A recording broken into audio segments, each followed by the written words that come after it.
some controversy happening at the time with Matt Walsh. And I know you had a beef with him recently on Twitter about back then there was a controversy. Yes, there was Oh my controversy because he's always been the same guy when it comes to women have their place and that needs to be at home and they shouldn't have careers and all that stuff. So, and it was about that. And we talked to you about that. And you said something that has never left my brain. And I loved how you said it. And I refer back to it all the time because I struggled with his arguments. He's very persuasive. He's an excellent writer, as I'm sure you know. And his criticisms were like getting to me. And I remember that I asked you about it in that show and you said, I just know that having a career and family, having that career makes me the best version of myself for my family. And I was like, that is the perfect way to describe how we think, I think how we feel about our own careers. It just really resonated with me. And so when I saw you guys kind of beefing about a month ago or 3 weeks ago or whatever about the similar issue, we had to bring it up. We had to bring it up with you again and see how that all got resolved and all that. You know, Matt. I love what he's doing on the gender ideology and pushing back. And I loved What is a Woman, but I couldn't disagree with him more on virtually everything he says about actual women. I'm with him on the trans women. Yes. I don't think he understands us at all when it comes to actual women. And again, having said that, I like the guy. I'm getting a little tired of his nonstop judgment of women who make different choices than the ones he wants us to make. Sorry, Matt, you're not our Jesus. We don't answer to you. You fucking live your life the way you want to live it and stop judging everybody who makes a different choice. I'm sick of it. I know you gals, and generally women, we're not judging moms who choose to stay at home and raise their kids. Absolutely That's a choice we celebrate. We love. Those are our sisters and our friends and our moms. Women aren't doing this to other women for the most part. It's guys like Matt. Shut up. I'm not out there saying your wife is boring and a loser because she decided not to get a job. I don't think that. I think it's awesome. She's the mother of 6 children. She must be incredibly busy. But why are you looking at every woman who works and trying to pass judgment and make her feel guilty about her choices all the time? Yeah. It's a fail. We don't feel guilty because of you. But I'm just getting tired of his random posts about how the one woman who said, oh, I'm confessing that I really liked it when the guy I dated wanted to pay for the meal. And he's like, no, you can't have that unless you play the traditionally feminine role. Who died and made you boss of all women? What are you saying? I don't know why he feels the need to try to set fake guardrails around our behavior. It's a no, Matt. We don't need you. Yeah. Although we have seen, though, there are a lot of these conservative pundits, younger ones, the younger women who are kind of taking that discourse and running with it and saying, hey, say no to the high-powered careers, ladies. Say no to that and do something else. Be at home, stay at home.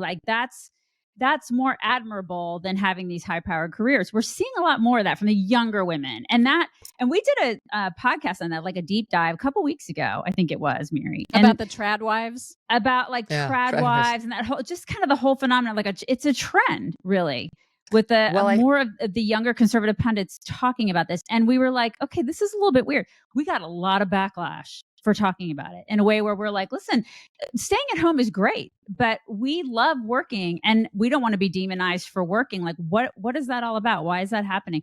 And we are seeing sort of a trend there. What do you think about that trend with some of the conservative women? I think it's an overcorrection. I think in the same way we've gone from the nonsensical believe all women, the Republican Party in part has gone to believe no women. It's the same thing where we were like, the society was all like, you go be empowered, stay at home moms are losers. And now we've overcorrected to working moms are terrible. They're derelict, right? We overcorrect. Why can't there be nuanced conversations? It's absurd. Yes. I've said this publicly, but when I was working at Fox News in the prime time and I was making many, many dollars in that position and I had a lot of power in the industry, and I was thinking about leaving. I wound up going to NBC, which, as everybody knows, was a disaster. But the point was to get out of that position. That was the point. Find an off-ramp that'll let me do my job, but still mother my own children. That was my biggest motivating factor. So I will confess, working at that level was not good for me. That did not work. I was not raising my own kids, and I was missing too much of it. And just quickly, I said to my therapist at the time, I'm so unhappy. And he said, all the studies show that the children of working moms turn out just fine. And he said, he's a Democrat, but he goes, look at Chelsea Clinton. He goes, both of her parents were never around. And I can't stand Chelsea Clinton, so it's a bad example. I really can't stand her. But I remember what I said to him in response was, I'm not worried they're not going to turn out well. I'm worried I'm missing all of it. I don't want to miss it all. I won't be happy with that. Yeah. So that's why I left and downshifted, right, to a show where I'd have far less power, a little less money, and, wouldn't be as well respected, not seeing what would happen thereafter. But in any event, so I do want to say, I see what they're tapping into, like if you sacrifice the joys of motherhood and raising a family entirely in favor of the vaunted career, you may have some regrets. And I've said this to women before, like, if you got that little voice in the back of your head telling you, like it was telling me, you're missing too much of it, listen. It's like, that's you, speaking, saying, my God, you don't have to do what the feminists of old told you must do in order to matter. You can listen to the voice inside of you and say, I want a different choice. But I also think that like these women who are pushing back against it are overcorrecting too. You don't have to shame the women who have made a different choice, who would be terrible full-time stay-at-home moms for doing the thing that lights them on fire.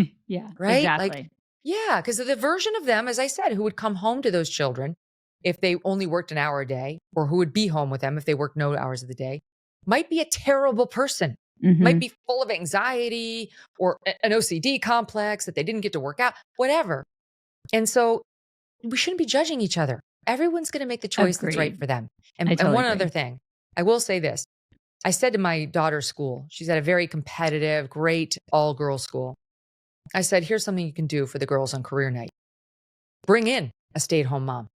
Like, make sure the girls don't just hear from women who graduated from Harvard who went on to write for Vanity Fair. Bring in women who went to C-list colleges, who landed up in great careers they're really happy with. So these girls don't think they have to kill themselves in high school, right? Ruin their whole teenage years in order to get into some university that's just going to make them hate their parents and their country.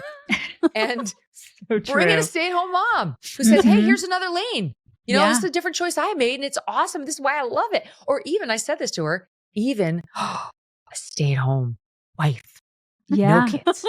Right? Can you imagine? Yeah. Oh, yes, do it. Right. It's like, anyway, I hate the judge. There's too much judginess around this issue. Yeah, I love that. Like, it's coming from young women without kids. So it's these like, I know exactly who you're talking about, Daisy, because there's these young influencers who just have decided they're going to start interviewing people about this topic, and they themselves have no kids, and they're pushing these judgments, like you said, on working moms, and it's infuriating.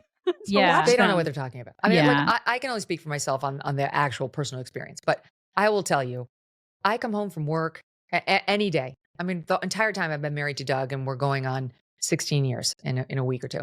And it's exciting. We sit down at the dinner table or we have a drink together. I've got so much to tell him. So much happens in my day, like the funny interviews that I do. We'll talk about this tonight, or some crazy guest that happened, or some weird ass story in the news, or it's just some interaction that I have with somebody because I put myself out there in the world in a way in which I wouldn't if I didn't have a job. And in my relationship, that turns my husband on. He loves it. It's sexy. He likes somebody who is that intellectually engaged all day. My husband needs that in a woman. And I frankly need that in a man. That's not true for everybody, right? Like, other men just want somebody who's going to take care of them, and that turns them on. I get it. But Matt Walsh writes about men like they're all a Matt Walsh, right? And it's offensive to those of us who know there is a different reality for millions of people out there. So true. Yes, that's exactly right. Gosh, that is exactly right. Yes.